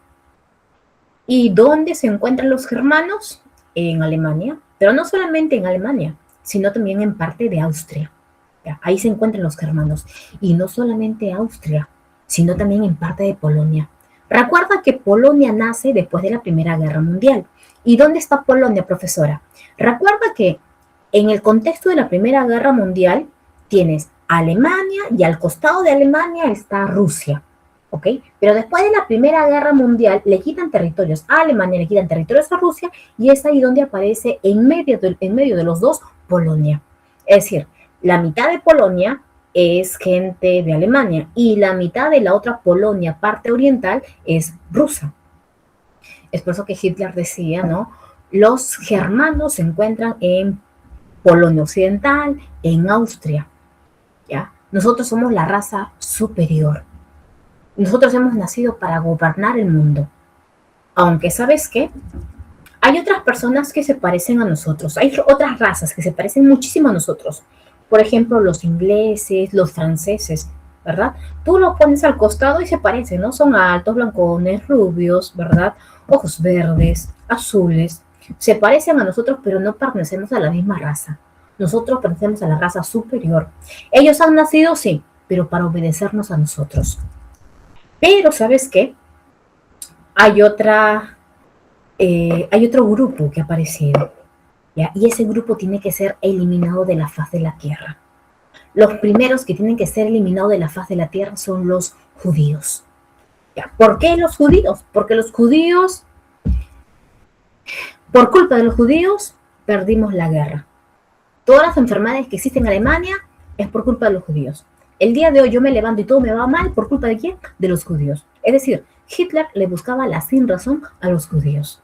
Hitler decía, en Alemania hay una gran cantidad de judíos. Y estos judíos manejan la economía dentro de Alemania. Cuando estamos en pleno contexto de la Primera Guerra, se le pidió ayuda a los judíos, que nos prestaran dinero para poder, pues, hacer frente en esta guerra a la Triple Entente, y no quisieron. Nos dieron la espalda, por eso perdemos. Es más, estos judíos aquí nos quitan trabajo a nuestra gente. Así que los judíos, ¿ya? Es más, los judíos dicen que son el pueblo elegido por Dios. Eso es mentira. Así que todos los judíos tienen que ser eliminados de la faz de la tierra. Los primeros que tienen que ser eliminados, judíos. Los segundos, los comunistas. Después, el negro. El negro de por sí ya está mal en todo. el negro no piensa, el negro está mal físicamente, tiene que ser eliminado. Y el gitano es un parásito. El gitano para de un lugar a otro, no trabaja, no produce. Es más, el Estado lo tiene que mantener. Así que ese gitano también se tiene que eliminar. A los que están en contra del gobierno de Hitler tienen que ser también eliminados. Y al de otras razas, que hay combinaciones, también tienen que ser eliminados. Nosotros fuimos, eh, fuimos, bueno, no es el término, ¿no? Pero fuimos, ¿cómo se dice? A ver, ¿cuál sería el término? Fuimos perjudicados por Hitler también, ¿ya? ¿Por qué, profesora? Eh, para aquellos años, ¿ya? El Perú tenía un buen equipo de fútbol que se fue a Berlín para participar. Y resulta que nuestro equipo de fútbol era excelente, era muy, muy bueno, ¿ya? Era tan bueno que siempre ganábamos. Y resulta que Perú se iba a enfrentar con Finlandia. Ya, Finlandia, profesora, ¿dónde queda Finlandia? Al norte de Europa. Hitler dijo, seguramente nosotros vamos a ganar. Perdón, Finlandia va a ganar. ¿Por qué? Porque son europeos, porque son blancos. Es una raza superior frente a los que vienen de por ahí de América, ¿verdad? ¿Y qué pasó, profesora? Nosotros ganamos frente a Finlandia. ¿Cuánto? 7-1, creo. 7-1, 7-2. Ganamos. Hitler no lo podía creer. Hitler decía, ¿qué cosa? No, algo está mal. ¿Cómo es posible?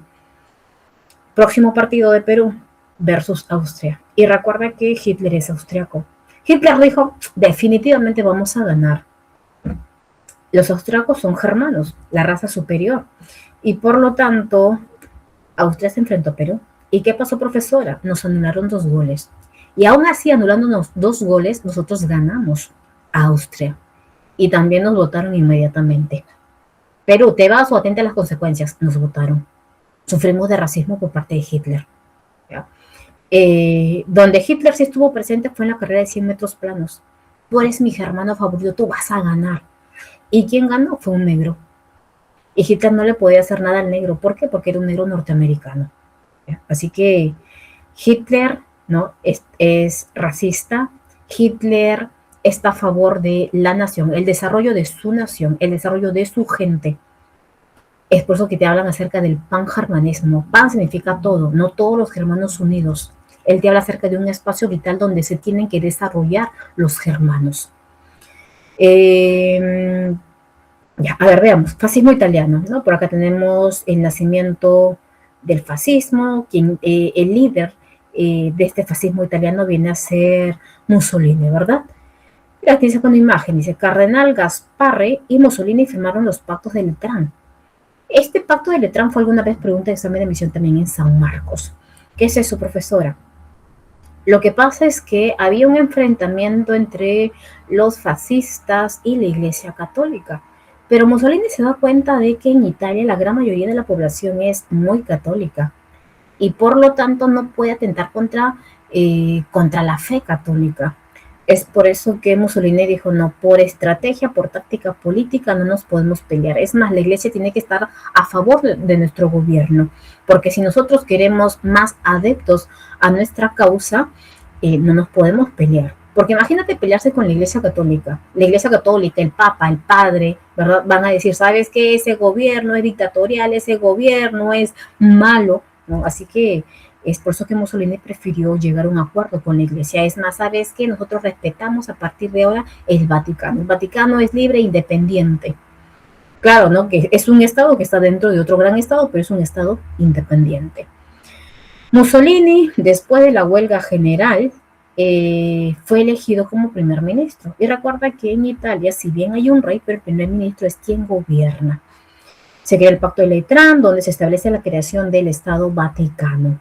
Y a su vez también empieza a invadir territorios como Etiopía y Albania, pero no fue exitoso porque inmediatamente Inglaterra y Francia le dijeron o te retiras o atente a las consecuencias. Tenemos ahí el nazismo con Adolfo Hitler. Ahí tienes a Adolfo Hitler, él pues participó también en la Primera Guerra Mundial, pero no como el Führer, ¿ya? Él participó como un soldado más. Él, para finalizar la guerra, él cae herido Y cuando él despierta, dice, ¿cómo vamos en la guerra? ¿Qué está pasando? Vamos ganando, ya terminó la guerra, ¿qué pasó? Por favor, necesito que me cuenten. Y le dicen, sí, ya terminó la guerra. ¿Y ganamos? No, perdemos. ¿Ya? Así que Hitler, después de la Primera Guerra Mundial, él trabaja aún para el ejército, pero como informante, ¿no? Y le informa qué es lo que está pasando en la ciudad, cuáles son los partidos políticos que han aparecido, qué es lo que opina la gente del Estado, ¿no? Hasta que Hitler se hace, pues, famoso. Ya se hace famoso, Hitler es nacionalista, y además no es nacionalista, es ultranacionalista, él es chauvinista. Para él es importante solamente la raza germana, la raza superior. Ellos han nacido para gobernar el mundo. Así que Hitler constantemente, y es más, se han dado cuenta que es un gran orador. Y la gente que escucha a Hitler le dan la razón, Hitler tiene razón. ¿No? Perdimos la guerra, tiene razón, los judíos son unos malditos que tienen el poder económico dentro de Alemania, son los grandes empresarios, tienen los puestos de trabajo, no nos ayudaron, nos quitaron territorio, ¿no? Le daban la razón a Hitler, ¿no? Hitler, estamos contigo. Es por eso que Hitler, cuando ya se hace popular, es más, Hitler trata de dar un golpe de Estado, ya, pero el golpe de Estado fue fallido. Lo capturan, hacen un juicio a Hitler. En ese juicio Hitler da un gran discurso que la gente, en vez de decir, maldito Hitler, ¿por qué intentas dar un golpe de Estado? La gente aplaude a Hitler, le dicen, ¿sabes qué, Hitler? Tienes razón. Hitler decía, ¿culpable soy? Sí, ¿por qué? ¿Por qué soy culpable? ¿Por querer cambiar el Estado en Alemania? ¿No? ¿Por querer sacar de la crisis económica a Alemania? ¿Por eso soy culpable? Bueno, sí, soy culpable por eso. ¿Ya? He intentado dar un golpe de Estado, sí, pero el golpe de Estado, ¿cuál fue el objetivo del golpe de Estado? ¿Beneficiarme yo mismo? ¿A mi persona? No, es sacar de la crisis económica a Alemania. Así que la gente está a favor de Hitler. Hitler en la cárcel escribe su obra, pues, Mi lucha. Después Hitler sale de la cárcel, tiene un partido político muy grande, y es más, después del crash del 29 la gente forma más, se integra al partido de Hitler, ¿no? Tuvo una gran acogida, una gran popularidad. Es más, Hitler se lanza pues como candidato en las elecciones, y sabes que Hitler pierde, ya, Hitler pierde por unos cuantos votos, nada más, unos cuantos votos. Y es por eso que el que gana es Hindenburg. Y le dicen, oye, Hindenburg, ¿sabes qué? La gente ha apoyado a Hitler, así que, ¿por qué no llamas a Hitler? ¿Ya? Que trabaje con nosotros. ¿Ya? Porque si tú no lo llamas, Hitler va a tener más apoyo de la población, y cualquier equivocación que tú tengas, ¿no? La gente va a decir, no, mejor Hitler, ¿no? Así que mejor llámalo. Y dale un cargo. Y cuando haga mal, ¿no? En ese cargo no sepa cómo solucionar el problema, ¿no? Ahí lo quemamos a Hitler. Así que Hitler pasa a trabajar para el Estado. Pero ¿qué pasa en el año 33? Muere Hindenburg. Y al morir Hindenburg, ¿quién llega al poder? Hitler. Así que él es nombrado canciller. Y a partir de ese momento aparece el Tercer Reich. ¿Qué es el Tercer Reich? El Tercer Imperio. Y apenas Hitler llega al poder, ¿qué es lo que hace? Incendia el Reichstag. ¿Qué es eso, profesor? El Parlamento. Ya, el Parlamento dice. Y establecen la ley del habilitante, que otorga el poder absoluto a Hitler. Y también establece leyes antisemitas de Nuremberg. Así que Hitler ya ha tomado el poder en el 33, en el 35, tiene mucho poder. Así que Hitler se está preparando para el inicio de una Segunda Guerra Mundial, porque recuerda que la guerra empieza en el año 39. Es más, Hitler, chicos, a partir de ese momento, toda la información, ¿no?, que encuentras en libros, también lo encuentras en los medios audiovisuales. Entra a YouTube y vas a ver ese contexto. Ya, tú vas a ver la gente cuando escucha pues la obra, cuando la gente está en los parques leyendo la obra de Hitler, las mujeres están en la peluquería así, retocándose el cabello, y todas ellas leyendo la obra de Hitler, ¿no? Así que Hitler tiene mucho poder para ese momento. Hitler había colocado parlantes dentro de toda Alemania, y todos los días era el mismo discurso: somos la raza superior, la raza que debe gobernar. Y es más, no solamente dentro de Alemania, sino también frontera con Austria. Y todos los días era el mismo discurso. Austria, ¿por qué estamos separados? Ustedes son germanos, nosotros somos germanos, pertenecemos a una misma nación. ¿Qué nos une? La historia, la raza, la religión, la lengua, ¿verdad? Las costumbres. Y es más, nos une hasta la derrota en la Primera Guerra Mundial. Y Austria, al escuchar a Hitler, al final los austriacos decían, tienes razón, somos uno solo. Y es por eso que Austria decidió voluntariamente anexarse a Alemania. Cuando se anexa a Alemania, quien estaba preocupadísimo era Inglaterra y Francia y decía, oye, ¿sabes qué? Ese Hitler está teniendo mucho poder. Hay que tener cuidado con Hitler. Sí, hay que tener bastante cuidado, pero no importa, hay que dejarlo. Porque recuerda que Hitler es anticomunista. Y como Hitler es anticomunista, ¿con quién se va a enfrentar en un primer momento? Con la URSS, ¿verdad? Así que no importa, hay que dejarlo. Así que Hitler, pues, ¿no? Lo deja, ¿no? Anexar a Austria. A ver, veamos. Veamos Segunda Guerra Mundial. ¿Cuándo se inicia? 1939 y cuándo finaliza? 1945. Ya, 1945. ¿Cuál es la causa, profesora? ¿Ya? ¿Por qué se están peleando? Política expansionista del eje. ¿Ya? ¿Quiénes forman parte del eje? Mira, por acá hemos colocado. Quienes forman parte del eje es Tokio, Roma, Berlín. Tokio, Japón, Roma, Italia, Berlín, Alemania. Este es el eje, Tokio, Roma, Berlín. Y los aliados es Francia y Gran Bretaña, o Inglaterra, como tú conoces. Claro, más adelante, para el 41, ya entra Estados Unidos y entra la URSS. Pero para el 39 solamente está Francia y Gran Bretaña. Ahora, ¿cómo que causa, profesora? ¿Cómo que la política expansionista del eje? Ojo, la guerra empieza en el 39. Estos países del eje, Alemania, Italia y Japón, quieren expandirse territorialmente. Necesitan más territorio, necesitan más colonias, necesitan materias primas. Y es por eso que estos se declaran países imperialistas. Es por eso que Alemania ya ha logrado anexar pues Austria. Inglaterra y Francia no han dicho nada, se han quedado calladitos. Es más, Alemania no respeta el Tratado de Versalles, que Tratado de Versalles, que Tratado de Versalles, no pasa nada con el tratado. Alemania ha empezado a producir armas en cantidad, se ha preparado para la Segunda Guerra Mundial. Italia, no, también soy un país imperialista, trató pues, no, ya de anexar territorios como, ay, se me fue, aquí está, mira, territorios como Etiopía y Albania. Sin éxito, pero lo hizo. Y Japón también hace lo mismo. ¿Qué es lo que hace Japón? Para 1937, es decir, 2 años antes de la Segunda Guerra Mundial, Japón invade China. ¿Ya? Y en China, ¿qué está pasando en ese momento, profesora? Es el enfrentamiento de Mao Zedong, líder del Partido Comunista Chino, con Chiang Kai-shek. Y no solamente invade China, sino que también invade Indochina, ¿ya? Indochina. Profesora, ¿cuál es Indochina? Lo que más adelante pasa a llamarse Laos, Camboya y Vietnam. Japón decía, no, esos territorios son míos y por lo tanto los voy a tomar, así que los ha invadido. Es decir, estamos hablando de la política expansionista del eje, revanchismo alemán y el fracaso de la Sociedad de Naciones. Supuestamente, esta Sociedad de Naciones nació con el objetivo de evitar una Segunda Guerra Mundial, pero mentira, falló porque estalla una Segunda Guerra Mundial. A ver, veamos.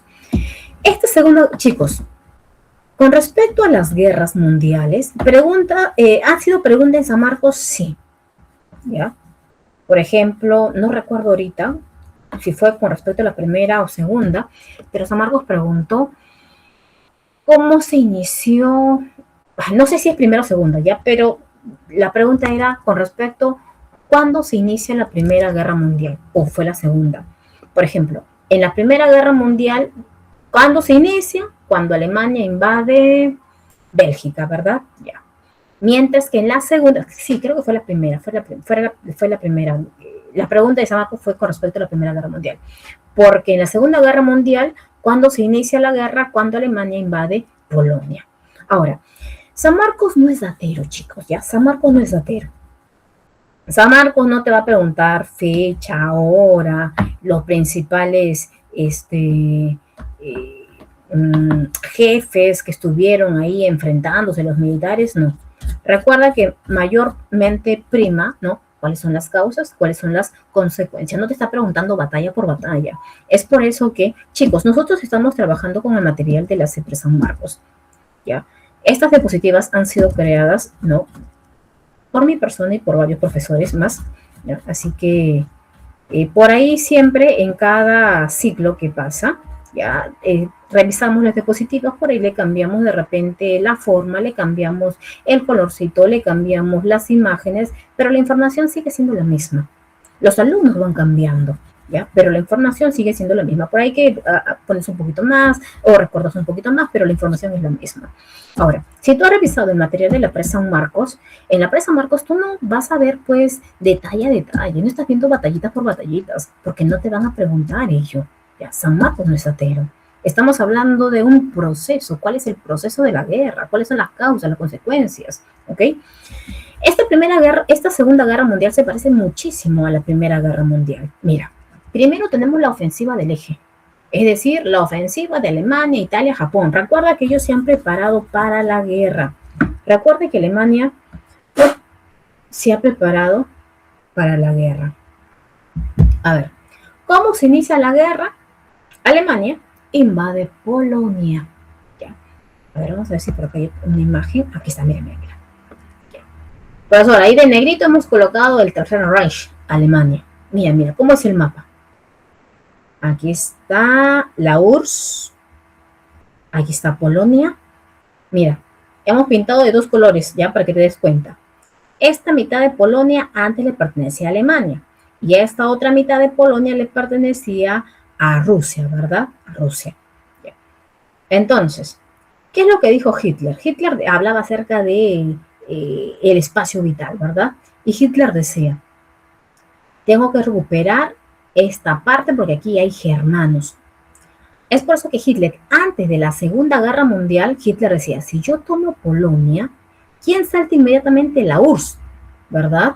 Y la URSS, sí, pues es mi enemigo porque es comunista.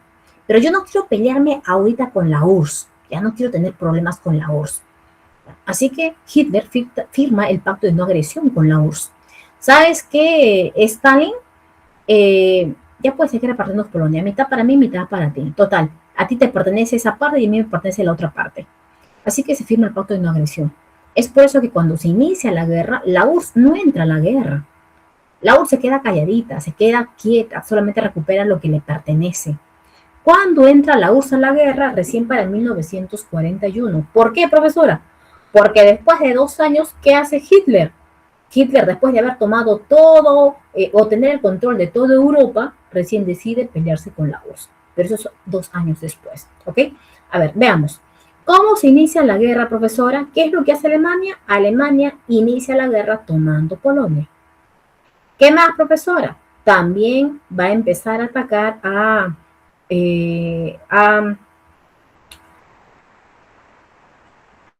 Dinamarca, a Noruega, después a los Países Bajos, a Holanda, a Bélgica, y después entra Francia. ¿Ya? Todo lo que tú ves de color medio mostaza, ¿ya? Todo este territorio fue ocupado por los alemanes. ¿Ya? Fue ocupado por los alemanes. Mira, todo lo que está de mostaza. Polonia, Yugoslavia, Dinamarca, fue tomado por los alemanes. Los franceses resistieron 15 días, ¿ya? Resistieron 2 semanas, no más, no pudieron. Los franceses inmediatamente se rindieron. ¿Sabes qué? Me rindo. ¿Ya para qué enfrentarme? Si yo conozco el gran poderío alemán, ya he visto cómo ha tomado Polonia, cómo ha atacado Dinamarca, cómo ha tomado Dinamarca, cómo ha tomado Noruega. Así que los franceses dijeron, nos rendimos. Hace poquito nada más ha terminado la Primera Guerra Mundial, donde una generación de jóvenes ha muerto en la guerra. Y es por eso que ellos van a aceptar su derrota, ¿ok? Así que toma, ya está, si te das cuenta, me ha tomado toda Europa, Europa Occidental, y Hitler lo que hace es empezar a atacar a Gran Bretaña, aéreo, ¿no? Mediante el ataque aéreo. Fueron 2 meses de ataque aéreo donde Gran Bretaña tuvo que resistir, donde Winston Churchill decía, bueno, sangre, sudor y lágrimas no es lo único que tenemos, así que no tenemos más, ¿no? Así que hay que seguir nada más. Y Hitler dijo, bueno, ya han sido 2 meses y no hemos podido, bueno, vamos a atacar otros territorios. Y es ahí donde se equivocó Hitler. Porque si Hitler se hubiera quedado ahí lo que tendría que ser, ya sean 2 meses, 3 meses, 4 meses, 5 meses, hasta que cayera totalmente Gran Bretaña, hubiera ganado la guerra. Pero Hitler se retiró. Ya, se retira y empieza a tomar otros territorios. Ya, es más, también hay que tomar el norte africano para evitar que mis enemigos pasen por ahí, se vayan pues a Medio Oriente y tomen el petróleo que ellos necesitan, ¿no? Así que, y es más, ahora que domino toda Europa, ahora voy a hacer lo que no pudo hacer Napoleón Bonaparte, conquistar, someter a los soviéticos. Y es por eso que Hitler pues ataca a la URSS. Y es por eso que la URSS ingresa a la guerra. A ver, aquí está, mira. Invasión a Polonia, invasión al norte de Francia. Al sur de Francia no. ¿Por qué no, profesor? Porque se establece un gobierno colaboracionista a cargo del general Pétain. Atacaría Inglaterra, invade África, Operación Barbarroja, invasión a la URSS por los pozos petroleros del Cáucaso. Profesor, ¿y esto qué es? Ah, ya, mira. ¿Qué significa esto? Este es Hitler, definitivamente. Este es Mussolini, profesora. Siempre tú vas a ver en todas las imágenes con respecto a Primera y Segunda Guerra Mundial, Francia es representada por una mujer. Siempre, ella es Francia. Así que no le queda de otra a Francia firmar un armisticio. Ya. Mientras Alemania tiene el control de Europa, ¿qué es lo que está haciendo Japón en el Pacífico? Quiere tomar el control de todo el Pacífico. Y para tomar el control del Pacífico, ya, tiene que pues enfrentarse a Estados Unidos. ¿Y qué es lo que hace Japón? Ataca la base militar de Pearl Harbor, que se encuentra en Hawái. Y como pretexto, Estados Unidos ingresa. Y ese es el pretexto que utiliza Estados Unidos para ingresar a la guerra. Y cuando Estados Unidos ingresa a la guerra, ¿qué pasa? Cambia el rumbo de la guerra. Entonces empieza la ofensiva de los aliados. En el Pacífico, profesora, ¿qué es lo que hace Estados Unidos? Derrota a Japón en diversas batallas. ¿Ya? En el frente africano también son derrotados. En el frente oriental también, porque el Ejército Rojo logra una victoria en la batalla de Stalingrado frente a los alemanes. En el frente occidental, los aliados invadieron Italia, se produce la caída de Mussolini. Se produce también la operación el día D, desembarco aliado en Normandía. Estados Unidos entra a la guerra y Estados Unidos dice, ¿qué hacemos ahora? Bueno, hay que ayudar a los franceses. Y es por eso que los ingleses con los norteamericanos ingresan pues a Francia para liberarlos del yugo alemán. El Ejército Rojo toma Berlín, Alemania se rinde.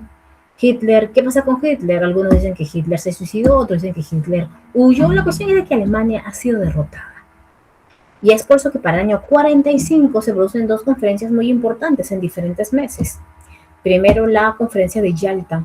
Y en esta conferencia de Yalta se reúnen los 3 hombres más importantes de la historia, considerados los padres de la Guerra Fría. Tienes ahí a Winston Churchill, que aquí tienes por acá.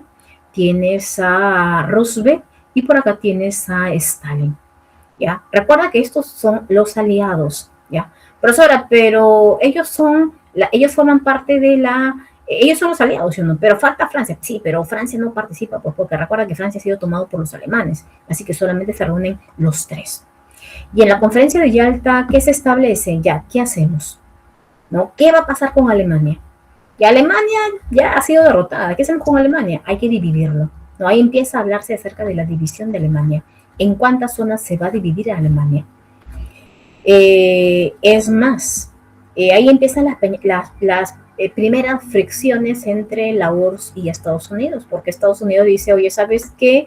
Stalin quiere que te preste dinero, ya perfecto, quieres que yo acepte tu gobierno, perfecto, pero ¿sabes qué? Tú tienes que permitir que dentro de la URSS hay regiones, hay países que deben gobernarse independientemente, o sea que, y Stalin decía, pero ¿por qué te metes? No, ese es mi territorio.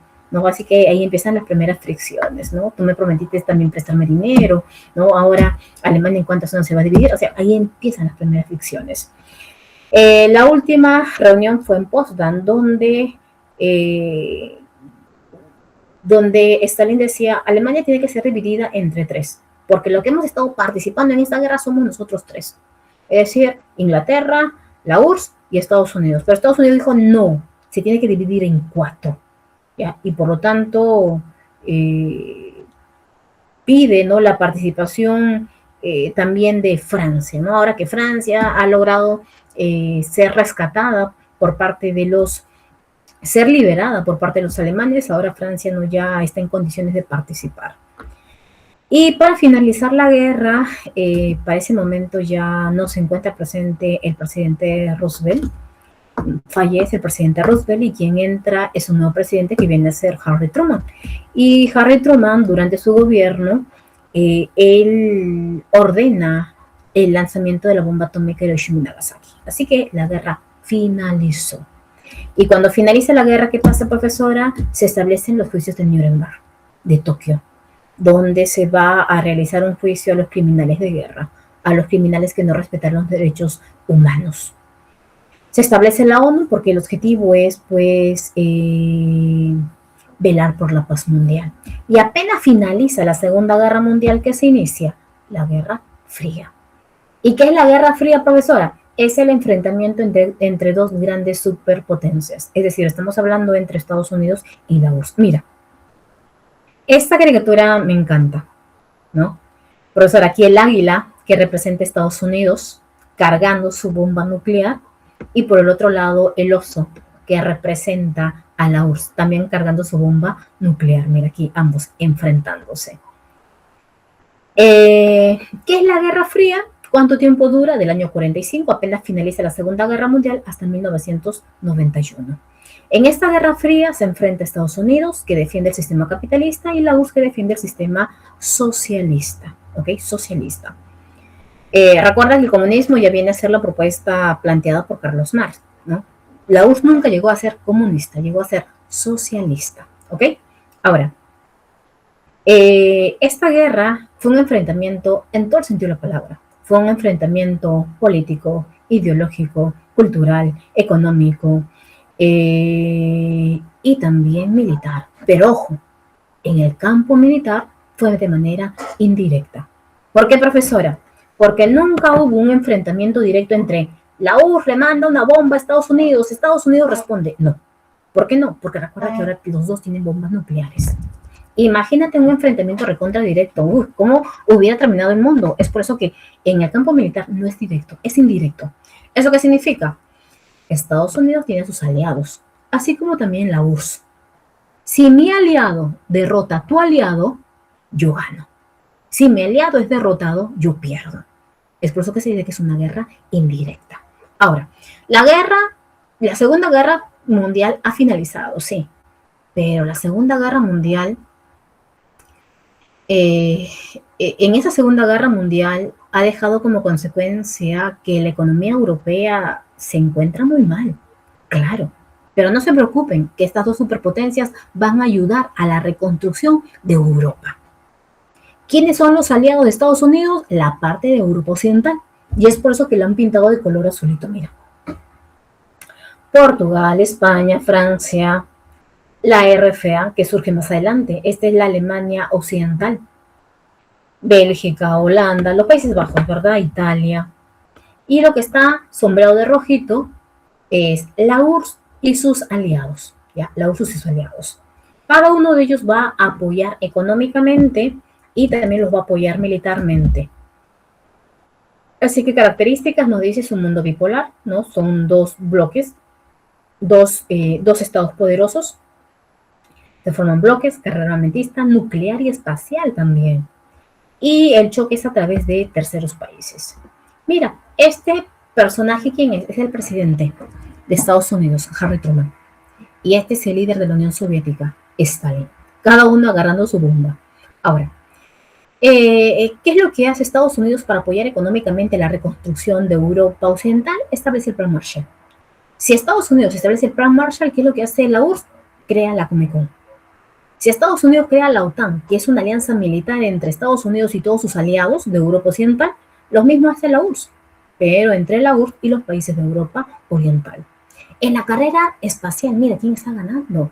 En el 57 la URSS lanza el primer satélite, el Sputnik 1, profesora, y es más, en el 57 lanza el primer ser vivo, que viene a ser la perrita Laika, mira aquí está, ¿no? Ahí está Yuri Gagarin, dice, y Laika, ¿ya? El primer ser vivo. El primer ser vivo, Yuri Gagarin, llega al espacio en 1961. Mira, 57, 61. ¿Y cuándo lo hace Estados Unidos, profesora? Recién para el 69. O sea que la URSS ganó. El 21 de julio del 69, Estados Unidos logró llegar a la Luna con la nave Apolo 11. A ver, veamos. Dentro de la guerra de Corea, perdón, dentro de la Guerra Fría, recuerda que empieza en el 45 y finaliza en el 91. Pero dentro de ese contexto hay varios sucesos. La guerra de Corea, el proceso de descolonización, la revolución china, la revolución cubana, ¿no? Son varios sucesos dentro de esta Guerra Fría. En esta guerra de Corea, mira, quiero que veas este mapa, ¿ya? Después de la Segunda Guerra Mundial, Corea se divide en dos. Están divididos por la línea del paralelo 28, ¿no? Por el paralelo 28. Este es Corea del Norte, apoyado por la URSS y también por China, ¿no? China está al costadito. Y en China, ¿quién está gobernando en ese momento? Para 1950 ya está el gobierno de Mao Zedong. Y por el otro lado tenemos a los coreanitos, ¿no? Justo ahora ya llega BTS, ¿verdad? Y la gente está haciendo colecta, la gente está vendiendo los carros para costear un boleto para ver a BTS que llega de Corea del Sur. Profesora, el día de hoy hay muchos establecimientos que venden cositas de Corea, pero ¿de qué parte de Corea? Solamente Corea del Sur, porque Corea del Norte es un estado cerrado, ¿ya? Ahora, ¿cómo empezó el enfrentamiento? Obvio que ambos, ¿ya? Corea del Norte quiere invadir Corea del Sur y establecer un sistema socialista. Y Corea del Sur también quiere hacer lo mismo, invadir Corea del Norte y establecer un sistema capitalista. ¿Quién empezó el problema? Corea del Norte.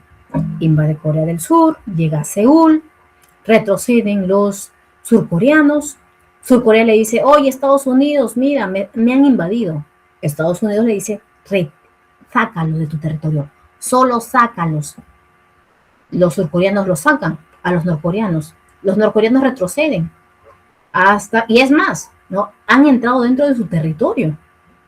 Y es ahí donde entra China, con Mao. Si no sale en territorio norcoreano, yo entro a la guerra. Y si yo entro a la guerra, entra a la guerra y a la URSS. Y si la URSS ingresa directamente a la guerra, ¿quién entra a la guerra? Estados Unidos. Es por eso que Estados Unidos dijo, surcoreano, retírate. Y que se respete el paralelo 38. Así que como consecuencia, no se sigue respetando el paralelo 38. Y se firma el armisticio de Panmunjom, donde mantiene a las dos Coreas hasta el día de hoy divididas. Ok, chicos, terminamos. Ya nos veremos para la próxima semana. Cuídense. El día de hoy han estado muy participativos, muy habladores. Y seguramente la próxima semana también. Nos vemos, chicos. Hasta la próxima semana. Cuídense. Bye, bye. Chaucito, Natalia, Adriano, Luana, Adriano y toditos.